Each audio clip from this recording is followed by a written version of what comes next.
E doutor, no caso, o senhor falou, né, começar a analisar se a criança está chegando mais próximo do livro, tudo. Então, vou fazer uma pergunta para o senhor, que é da época que a avó da gente falava, até as mães, né? E a gente vai carregando isso e vai falando para os nossos filhos também.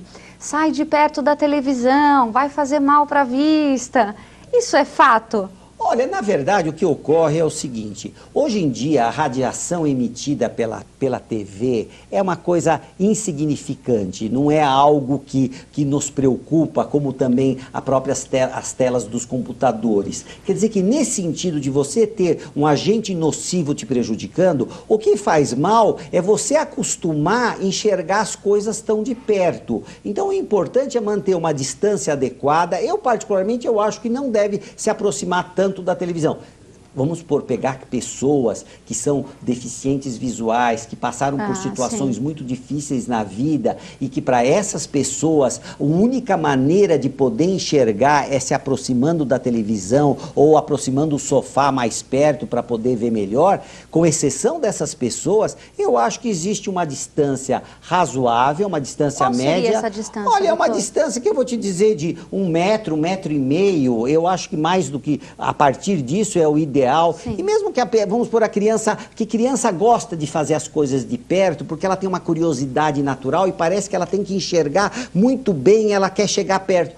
Tudo bem, quer ficar um pouco de perto, mas não deixa ficar por tempo prolongado. Dá um cafezinho, chama a criança, distrai a criança, para que ela não fique... Para ter um descanso. Para ter um descanso. Porque você sabe que, na verdade, hoje em dia, os nossos olhos, com a civilização moderna, eles perderam um pouco aquela capacidade que tinha quando a gente tinha que não tinha tanto prédio, você conseguia olhar o horizonte, você conseguia olhar com maior profundidade. Essa é a posição natural do olhar, o olhar para o infinito. Olhar para o infinito. Por isso que eu sempre falo, olha, faça um exercício, tira teu óculos, ou pessoas que não usam óculos, olha para o infinito e vai trazendo todos os objetos que você conseguir perceber do infinito, começa a observar do infinito até o ponto mais próximo, e faz a mesma coisa do ponto mais próximo para o infinito. Isso é um descanso, é uma maneira de descansar um pouco os olhos, que a gente fica tão concentrado com leitura, televisão, computador, e dentro daquelas 4 paredes, com ar-condicionado. Realmente, o indivíduo, depois de algumas horas de atividade, o indivíduo está totalmente exaurido. Exatamente. Não só mentalmente. Neurologicamente, exatamente, né? Como visualmente. Olha, o senhor falou uma coisa muito importante, que, já que a gente está falando de crianças, mas não são só as crianças, não. Hoje, com essa coisa da tecnologia, informática, com cada vez mais novidades, atrativos, as pessoas passam muito mais tempo do que antigamente na frente da tela de um computador. O que o senhor diz a respeito disso, doutor? Olha, realmente eu vejo, porque eu tenho exemplos, eu tenho exemplos práticos em casa, eu tenho Acho filhos. Que todos nós, e quem está nos assistindo. Eu vejo assim as crianças brincando com os videogames, com o Wii, eles ficam o tempo todo naquele movimento, sabe assim, o olho concentração, fica fixado, né? Se você pega uma pessoa para observar uma criança numa situação dessa, muitas vezes você vê que a criança não está ela nem pisca. Nem pisca, doutor, exatamente. Como pessoas que trabalham em telemarketing, muitas vezes, por quanto tempo a pessoa fica com aquela tela fica digitando o tempo todo, não pisca, os olhos começam a ficar secos, começa a dar dor de cabeça. Então, tem que tudo ser muito bem orientado, tem uma posição adequada, uma cadeira confortável, ver se o ar um ar-condicionado, se é realmente necessário. De vez em quando, tem alguns intervalos, descansa um pouquinho os teus olhos, vai até a janela, sai um pouco dessa tensão que você fica horas e horas. Esse é um conselho mais prático que eu posso dar, porque isso ajuda consideravelmente. Muitas vezes não precisa do indivíduo, muitas vezes, ter necessidade do óculos, porque a primeira coisa que passa, não, eu preciso de um oftalmologista, eu preciso de um óculos, porque o óculos é a única solução que pode me ajudar numa... Não, às vezes o óculos não é o adequado, não é necessário, na verdade.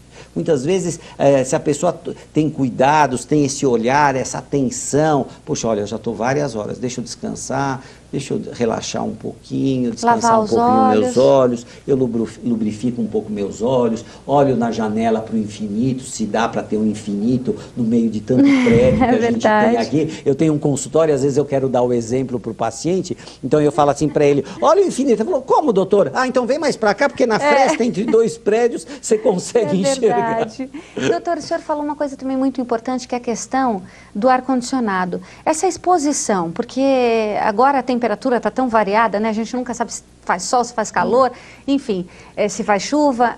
A pessoa, ambiente de trabalho, ar-condicionado. No carro, ar-condicionado. E muitas vezes, eu estou falando de uma coisa que até é pessoal, eu sinto que os olhos eles ficam secos e começa a dar até uma ardência.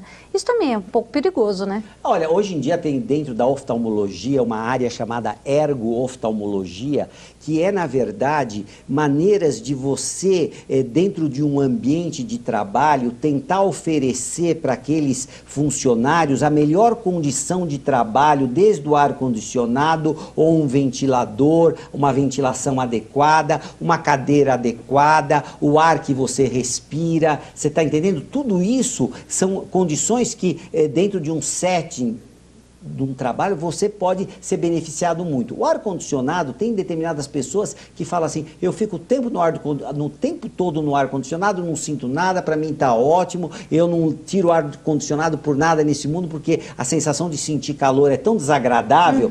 E para outras pessoas que são mais sensíveis, muitas vezes com o esforço visual e com o próprio ar-condicionado, muitas vezes o indivíduo ele é obrigado a usar algum lubrificante ao longo do dia para lubrificar um pouco os olhos, para os olhos perderem um pouco daquela secura. Daí isso é bom, doutor, o uso desse lubrificante? O senhor diz esses colírios, não é?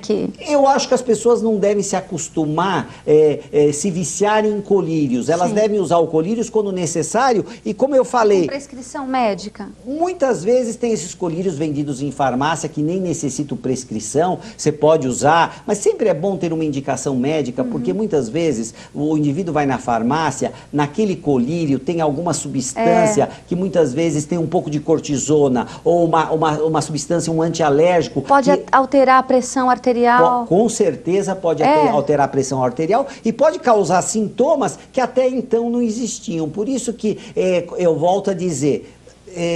colírio é sério, não é uma coisa que você pode usar indiscriminadamente. Acha que é uma aguinha que está colocando nos olhos e pronto, eu acho que é importante você ter sempre uma orientação médica. Qual é o colírio mais adequado? Agora, mais do que o colírio, eu também acho que é o descanso dos olhos, o ato de piscar. Eu estou repetindo isso porque são medidas tão práticas que o público pode se beneficiar. E que qualquer um tem acesso em qualquer lugar. Em qualquer lugar. No trabalho, na rua, enfim, não é verdade? Com certeza. No restaurante. Eu acho que isso daqui é uma coisa assim fundamental que o indivíduo ele esteja atento para isso. Agora, por exemplo, como em avião, tem gente que não suporta, né, o ar-condicionado, muitas vezes o indivíduo tem que lubrificar o olho, precisa disso, então se usa numa situação dessa, você usa, mas não que seja aquele negócio que você começa a ficar dependente de um colírio desnecessariamente.